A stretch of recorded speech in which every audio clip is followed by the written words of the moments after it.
So there's nothing you can do to arrive at what you are, to this elite emptiness. There's nothing you can do to get there, because this you that you believe you are doesn't exist. There isn't a solid person inside the body that's one day going to arrive and be like, I'm an emptiness, I made it. Because who's that person going to be? Who? I know it sounds like words, I've said this so many times before, but there's nobody inside your bodies looking out. There's nobody interacting with this world. There's nobody having a life. There's nobody sitting here listening to me. There is simply life happening for no one. So even though you're listening to me and the little mind is like, what she's saying is that I can't arrive there. That means it's hopeless. There's nothing for me to do. Life is hopeless. I'm stuck here forever in eternity and I'm never going to make it.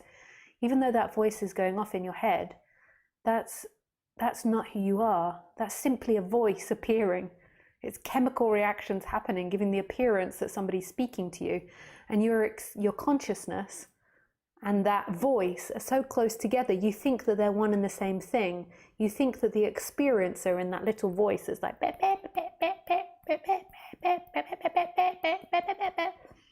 is somebody. And it's with the consciousness and this little voice, and then all these feelings that are happening in the body. And then you believe that you are someone. Whereas actually, your seeing now is coming from nowhere. You're speaking now. If you're speaking, you're like speaking back to me. Maybe you're speaking to your relative or something. Whatever is happening, it's not you doing it. There isn't somebody that is alive in there doing that. There is only life happening for no one. It's totally empty. And you can run around the mountain millions of times. You can meditate. You can do everything that you think that will get you to this emptiness. But still, you're always been in this emptiness, and you always are this emptiness and appearing out of this emptiness. You've never been separate from it. You can't arrive at it because you are it, and there is nobody there that is it. I don't know if that makes sense. Most probably not. There is nobody. You aren't going to arrive at this.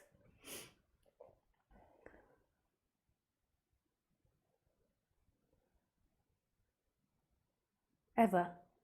Because you don't exist, firstly. And then secondly, you already are it.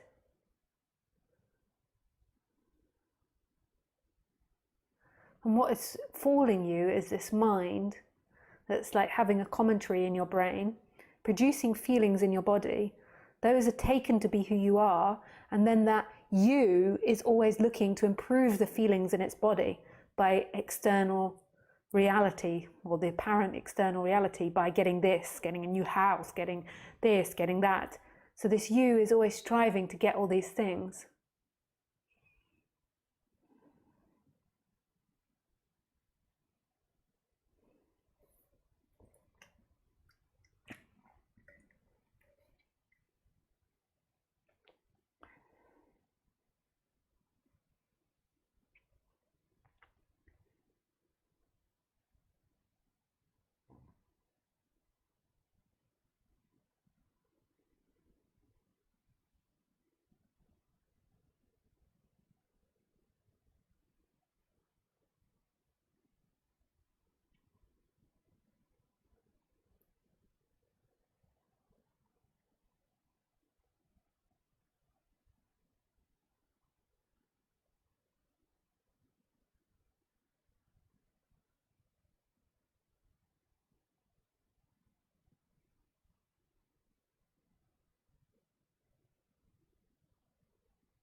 So I know the mind is like, what's the point listening to non-duality? Because that's what the mind's always about. It's always about what it can get. It's the only way it can think is, what can I possibly get from this situation?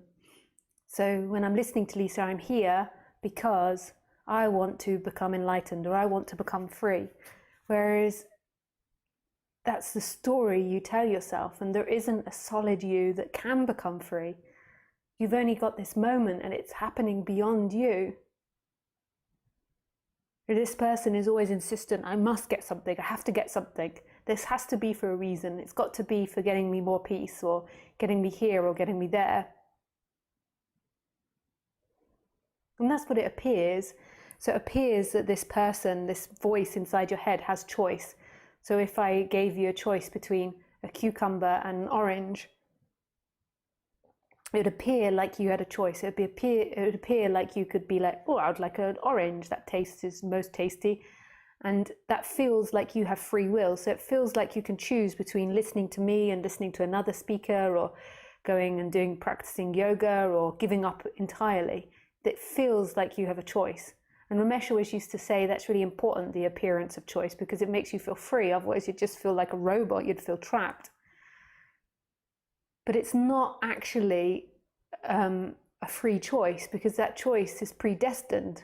So you pick the orange because you're human, because you've got particular makeup, because it reacted in a certain way with your mouth when you last ate the last orange, and you either liked it or didn't. And the like is genetic. If you were a cow, more than likely you wouldn't like an orange. Maybe they do, cows. But Khaleesi wouldn't like an orange, my dog. So that's like a genetic predisposition that you're open to liking them. And then the fact that you do is all down to chemicals. And then you say, I chose and I like it. Whereas actually there is nobody that chooses. There's the appearance of choice. And it's important. Like it gives you the feeling like that you can choose to listen to non-duality. And that has relevance. But that doesn't mean that that person is going to get to non-duality. It means that the non-dual story is playing out in that character. It doesn't mean that that character is going to arrive at non-duality because it practices it. It means that there is a balancing out of the character, there's a letting going of ideas, there's a relaxing of the body. But it doesn't mean you're going to get to non-duality, because nobody could get to non-duality. Who would be this person that would get to non-duality? But it's a happening. And it doesn't mean that you have to like jump off the bandwagon and be like, well, because I can't choose, I might as well lay on the sofa all day and do nothing. Fuck this, I can't choose, then I'm going to do nothing. What does she mean there is no choice? Then it means life is pointless and meaningless and hopeless. And that's really not what's being said, but that's the way that the little voice inside your head is interpreting it. Not everybody, but a lot of people interpret it like that. What's the point if I have no choice? If I can't choose, if I can't arrive at enlightenment? What's the point of doing anything? And it's the same as it was before. It's just that you're a bit more informed and reflective on this thing we call life, and seeing that, it makes sense, complete sense, that there is no separate chooser inside this body. It's just an appearance happening. Like, how could we have choice? We're already programmed a certain way. So how could it be our choice? And then it brings up the whole, problem of good and bad. And then that's always very difficult, because we have so many people we blame in this world, particularly ourselves. So if we really begin to comprehend the idea of no choice, we're then like, oh, who are we going to blame?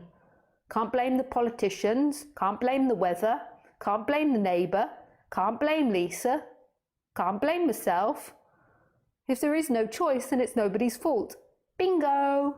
It is nobody's fault. It's like the best forgiveness program. It doesn't mean that you let in the devil. Like, it doesn't mean that you're then like, well, it's nobody's fault. Oh, hello, Mr. Devil. Yes, please come in and take all my money. Oh, hello, Mrs. Devil. Please come in and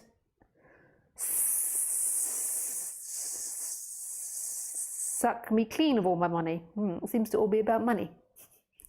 Couldn't think of what to say then. It doesn't mean that suck me clean of all my energy. There we go.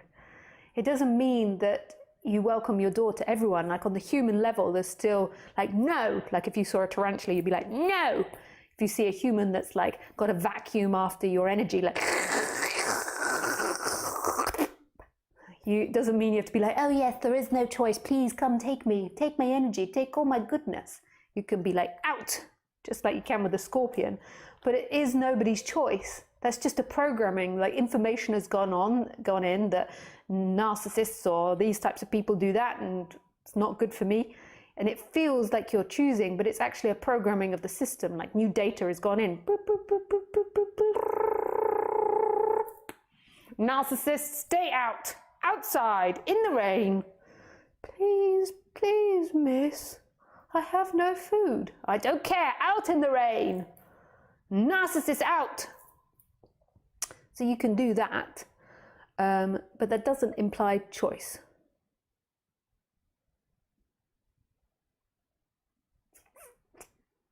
And it doesn't mean that you can blame anyone. So whoever you're sitting there in the bandwagon to, whether it be yourself or the other, blah, blah, blah, blah, blah, that's just a story playing in your head, and it doesn't bear any truth to reality, and it more than likely exhausts you anyway. But having said that, you don't have any choice as to whether that plays or not. But also, if you had a cut in your leg and it was bleeding, you could put a bandage on it. If you're having repetitive thoughts, then you can listen to a non-duality talk. It might calm you down. You could do meditation. You can do this, you can do that. But at the same time, it either happens or it doesn't, that you do that, because it's nobody's choice and nobody's free will. I know this is one big contradiction after another, but there you go. That's what you get when you talk about non-duality. There is no light, there is no dark, there is no good, there is no bad, there is light, there is dark, there is good, there is bad. There isn't any nothing, there isn't everything, there is everything, there is nothing.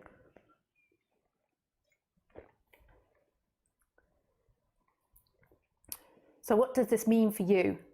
Listen, you're like, oh yeah. What does it mean for you? Nothing. Because you don't exist.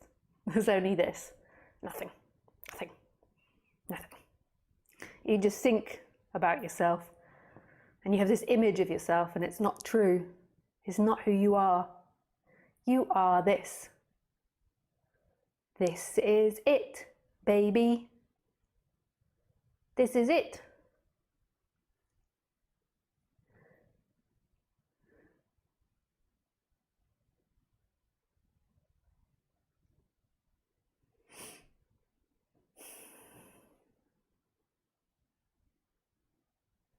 And that's the suffering. The suffering is the belief in you.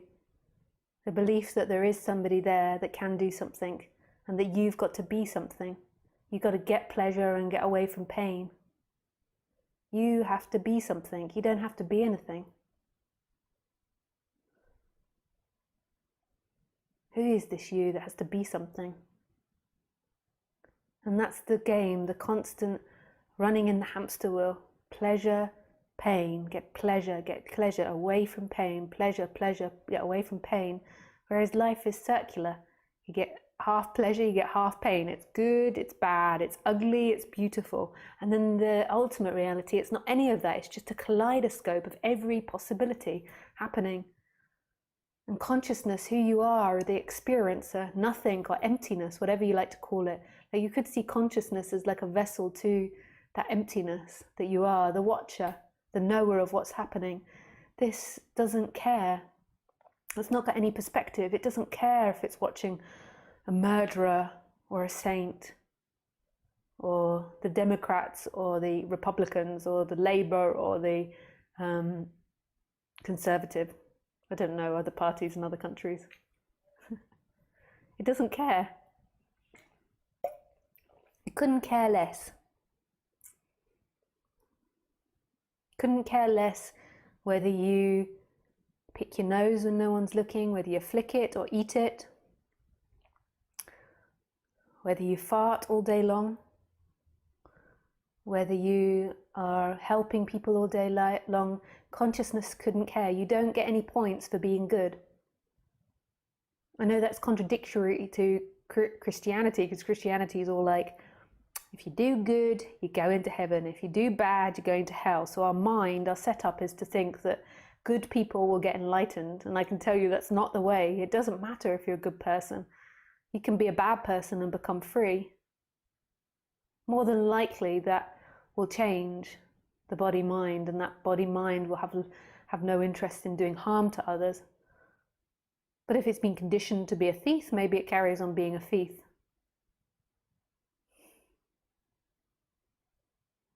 Or an alcoholic.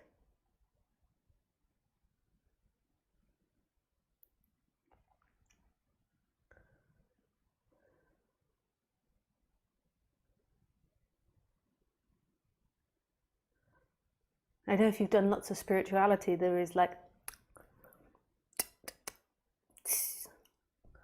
I've meditated for 20 years, I'm more observing of it, I should be closer, but it's not the way. This is all story, this is all mind, imagination. Who would be closer? All you have is this moment, is what's happening. Who would be closer? It's impossible for anything to be closer. There's only what's happening. There's nothing that's yours. You might think that you're sitting there hearing me and listening to me because of you, but you're not. There's hearing and listening happening, and there's a commentary, somebody popping up and being like, I'm listening to Lisa, da-da-da-da-da, and telling a story about it. But you actually aren't. It's happening. It's on automatic. It's appearing. This is deeply relaxing when it's heard, and it's the end of suffering. That life isn't yours. Life becomes so stressful when you're so attached to the person, like and identified with the person.